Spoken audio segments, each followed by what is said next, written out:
What's going on, guys? Andrew Piluk Hockey here, back again with another video. Today I'm going to be reviewing the Toronto Maple Leafs 2-1 win over the Montreal Canadiens in Game 3 of these Stanley Cup playoffs. Now, if you are new to this channel, make sure to subscribe. I'd really appreciate it. I do a lot of videos on the Toronto Maple Leafs here, and in the offseason I do a lot of rumors, videos, everything like that. But expect a lot of changes to this channel, a lot of really good stuff coming. But again, let's just get to this game. 2-1 for the Maple Leafs. I usually like to start off with some numbers, go over a few things in here, so we'll get to that in a second. But I thought the Maple Leafs played a lot better in this game. I thought the first period they weren't very good. Actually, I think the word I used after when I was on the phone with my grandparents was awful. I think that the Toronto Maple Leafs, being first place in this division, have to have better starts. They need to be a lot better to kick off these games, and they weren't. But then they took over a little bit in the second period and were able to hold their own and play decent in the third period enough to win. Now, just looking at some of the numbers here, the shots on goal were tied at 29 apiece, which kind of surprised me because I wasn't really paying attention too much to the shots in the third period. But then I remember a little bit of a line that was tossed around. I believe that they were saying that the Leafs only had 2 shots on goal at one point late in the third period. So that kind of makes sense. 50% for both teams on the face-off, which is kind of ironic. I think that that's hilarious considering for some reason, I don't know if you guys have noticed, but face-off seems to be a big storyline going on in terms of what the commentators are talking about. So I don't know what they're going to talk about in the next game, but hopefully it's not more about the face-offs because they talked about it so much in the first 3 games. Both teams' power play sucked again. Both Montreal and Toronto can't seem to score that much on the power play. That's fine if both of them don't do it. I just hope the Leafs figure it out. I know Habs fans probably think the complete opposite, and I don't blame you. But 10 penalty minutes for the Leafs, 12 for the Canadiens. Hits again, Montreal being the more physical team, 37-28. Not a huge gap. I'm not really upset about that. Not too much of a gap there, considering the Leafs are not a physical team. Although they have gotten a little bit more physical in this series. Now, the blocks, the Leafs had a few at the very end there. Justin Hall had a big block. I think Bogosian had one as well. Marner, like there's a few guys that had some key blocks. So it being 17-14 does make a lot of sense. In terms of giveaways, 13-9.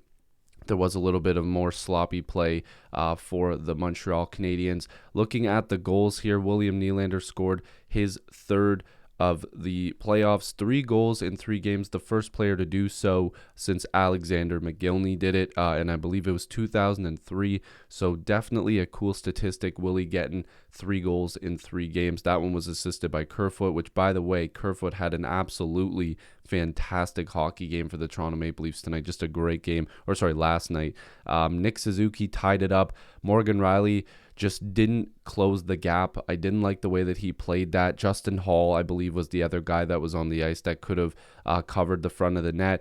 Although, I get Rielly should have definitely played a little bit better there, and it was a good shot, but I still think Jack Campbell probably could have had that one. I don't think that it was that difficult of a shot, so definitely one that he would probably want back, but nonetheless, it was only the first goal of the game for Montreal, and it did tie the game, but, he was solid. He was very solid. Campbell was solid. Then Morgan Rielly redeems himself, assisted by Mitch Marner and TJ Brody. Very nice play from Mitch Marner to get the puck across to Rielly, who roofed it. And if you watch the replay, I've watched it a couple times. I don't know what Carey Price was doing there. Maybe he thought there was going to be a cross-ice pass, but he was way out of position. I did not like the way he protected the net for that one. But again, being a Leaf fan, I could care less. 2-1 for the Maple Leafs at that point. Now, I want to direct you guys to the time on the ice here. So, of course, the first line with Hyman, Marner, and Matthews are going to get a bunch of minutes here. And of course, you're going to have short-handed ice time, power play ice time, or whatever. The Maple Leafs need to find more time for Nylander if he's scoring in every single game. He only played 16 minutes and 47 seconds. You need to get him on that first power play unit. I mean, I get why, you have Joe Thornton on there as well. But him playing 16 minutes, considering he scored in every single game, and then you've got your first line playing a significant amount of more time, which includes a lot more power play time. You probably need to find more time for the guy that scored in 3 straight games. That's just my opinion. I don't mind the time on ice for the Maple Leafs blue line, although I would like to see Rasmus Sandin get a little bit more time. I really like the way that he's played. He's got that confidence up, and according to William Nylander, he gets it from him, but I'm sure that was just a bit of a joke there. But I want to go over to the Habs because I'm noticing that some of their big time players have been getting decent minutes throughout this series, but one thing that was brought up on the Steve Dangle podcast that I thought was very interesting, Josh Anderson played like 16 minutes in the first, I think he averaged like 16 minutes in the first 2 games. He played almost 20, basically 20 minutes in this game. Man, that guy's got to be playing more. I think he's got to be playing 22, 23 minutes a night. He is the most dangerous player on that team. Every single time he's on the ice, he's either throwing a big hit or he's making a pretty significant drive to the net. So I think you got to have more time for him. Same thing with Suzuki. There's just some guys out there. Caulfield, what did he play? 15 minutes, and it was his first game? Yeah, 15 minutes. He almost played 16 minutes. So you find enough time, which, by the way, Caulfield was great. Please, Habs fans, don't put so much pressure on this guy, man. I know that the Leafs and the Habs are not exactly, fans don't exactly get along all the time. But let me just tell you, don't drive young players that could eventually become superstars to the point where they just want to leave, because that happens a lot. And it's happened in Toronto a couple times. So, or they just straight up ruin the player with too much expectations. And that's happened in Montreal and in Toronto. So let's try not to do that to Caulfield. He seems like a pretty good hockey player. But he played a lot of minutes for a guy that just got thrown into the lineup. Rightfully so. He's good. But you got to have more time for Josh Anderson out there. As a Leaf fan, sit him on the bench. I could care less. But just as a hockey fan in general, how is this guy not playing 22 minutes a night? Just double shift the guy. If he's okay, then let him stay out there. But, 20 minutes for him. That's obviously a little bit better in terms of before he wasn't playing as much. But the other thing I want to get to, and this is probably the last thing I'm going to touch on, at the end of the game, and please, if you're a Habs fan, please just rewatch this. Suzuki and Kerfoot both clearly are not hearing the final whistle, or they're not really ready to finish the game. Suzuki shoots the puck on net after the final horn has gone. There's clearly 0 seconds on the clock, and Kerfoot appears to leave his feet and finish a check that I believe it was Eric Engels or somebody from a Habs media member said that, Kerfoot left his feet, the league needs to look at it, and he hit Suzuki in the head.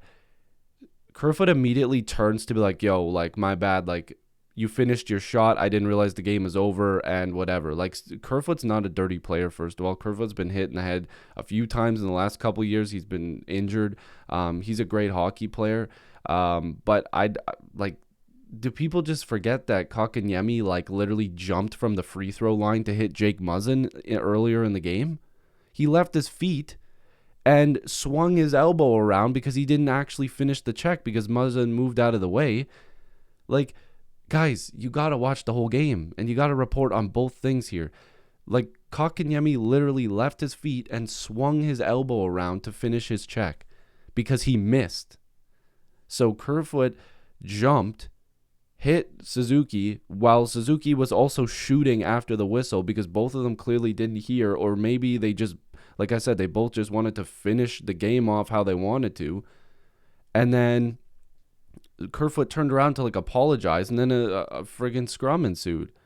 And you could see even after Kerfoot's getting punched in the head, he still grabs Suzuki and goes, man, I literally didn't try to hit you, or I didn't mean to hit you like that. So I don't know, take it what you want. And then Toffoli, like I said, he was being a sore loser, was flipping sticks around, chucking them around.